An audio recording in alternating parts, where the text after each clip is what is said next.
किसी ने बड़ी कमाल की बात कही है कि आलसी वो ही नहीं होता जो काम नहीं करता।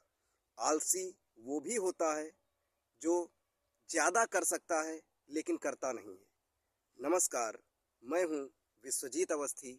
आज एक ऐसी कहानी लेकर आपके सामने प्रस्तुत हुआ हूँ जिसको सुनने के बाद शायद हम स्मार्ट वर्क करें। बहुत लोग तो स्मार्ट वर्क करते नहीं हैं, वर्क बहुत करते हैं एक गधे की तरीके से। लेकिन हमें केवल वर्क नहीं करना है, एक स्मार्ट तरीके से अपने कार्य को करना है, क्योंकि ये भीड़ भरी ज़िंदगी में बहुत मेहनत करने वाले हैं। अगर हमको उनसे आगे निकलना है तो स्मार्ट तरीके से अपने कार्य को करके आगे निकलना होगा। आइए हम चलते हैं अपनी कहानी की तरफ। ये कहानी एक ऐसे गांव की है जो शहर से बहुत दूर जंगल में, एक घने जंगल में गांव था। वह गांव बहुत ही पिछड़ा हुआ था।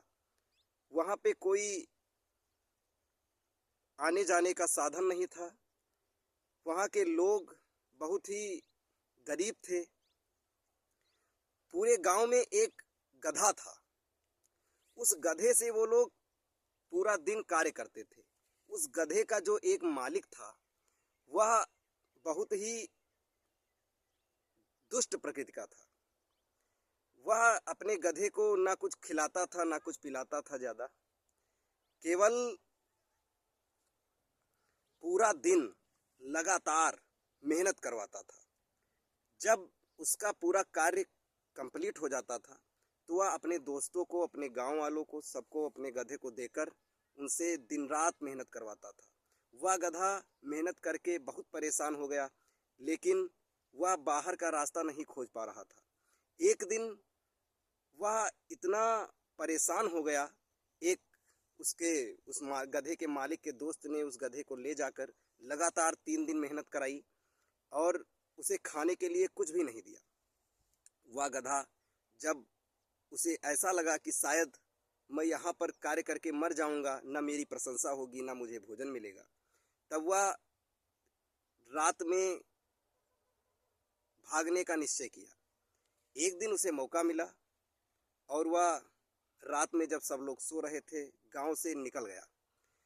गांव से निकलते निकलते धीरे धीरे पहले गांव पार किया। गांव पार करके जंगल में, घने जंगल में धीरे धीरे निकलते निकलते निकलते 15 दिन बाद वह शहर में पहुंचा। शहर में इस आशा के साथ पहुंचा कि हमारे मालिक तो बहुत क्रूर प्रकृति के थे, शायद यहाँ मुझे बहुत ही अच्छा लाभ मिले, कम मेहनत पर अच्छा भोजन मिले। इस आशा के साथ वह शहर पहुंच गया। जब गांव में सब लोग सुबह उठे तो उन लोगों ने देखा कि वह गधा वहाँ पर नहीं था। जब उन लोगों को पता चला कि गधा भाग गया है और जंगल के से होकर जंगल को पार करके कहीं चला गया है, जब ये चर्चा फैली तो कुत्तों ने ये बात सुनी। तो कुत्तों ने सोचा कि अगर एक गधा जिसकी बुद्धि बहुत कम होती है वह जंगल पार करके कहीं जा सकता है तो हम क्यों नहीं। जिस रास्ते से गधा गया था वहाँ पे थोड़ा निशान बनता हुआ चला गया था। उसी निशान को खोजते हुए, क्योंकि कुत्तों को सूंघने की शक्ति ज़्यादा होती है, वो धीरे धीरे करके गांव के सारे कुत्ते उसी रास्ते से होकर जंगल की को पार करके शहर जा पहुँचे। शहर में उन्हें अच्छा भोजन, लोग उनको रख लेते। ऐसे ही धीरे धीरे गांव के जितने भी अन्य जानवर थे उसी रास्ते से होकर शहर की तरफ चले गए। अब इतने जानवरों के जाने के बाद उस रास्ते पर एक पगडंडी बन गई। उस पगडंडी से होकर गांव के जो लोग रहते थे वो भी शहर से आने जाने लगे। वो भी अपने कार्य को, लकड़ियों को लेकर वहाँ जाकर बेचते, उधर से पैसा लाते। उनका भी जीवन यापन बहुत अच्छे से चलने लगा। लोग, जब उन लोगों ने कुछ सोचा कि अब हम कुछ बड़ा करते हैं गांव वालों ने, तो उन्हें जो पगडंडी थी वो रास्ता छोटा लगने लगा। तब उन लोगों ने प्लान किया कि हम शहर जाकर अपने मुखिया से बात करके इस पगडंडी को सड़क निर्माण की तरीके से निर्माण करवाकर अब इस पे से आना जाना होगा। वो लोग गए, अधिकारियों से मिले, इंजीनियर से मिले।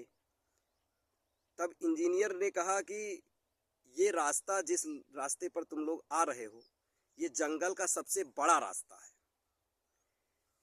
और हमने सड़क बनाने के लिए सोच रखा है, लेकिन हम लोगों ने ज़मीन भी चिन्हित कर ली है।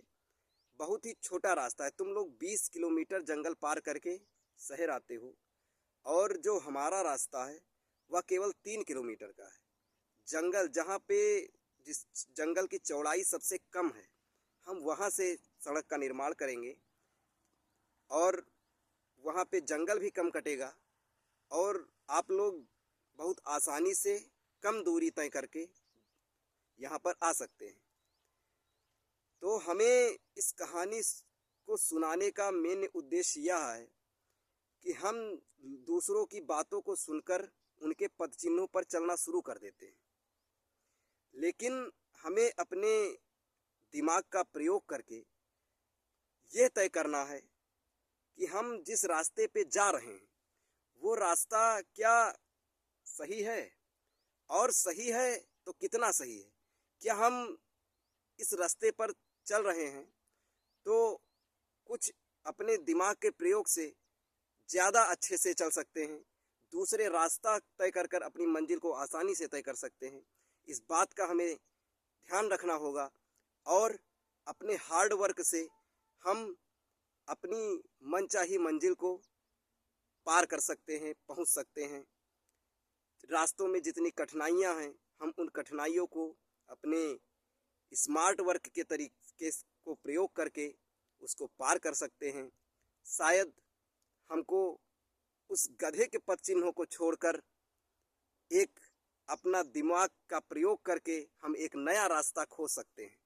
इस आशा के साथ कि हम अब जो भी कार्य करेंगे एक बहुत ही दिमाग को सोचकर समझकर उस रास्ते पर चलेंगे और आगे बढ़ेंगे।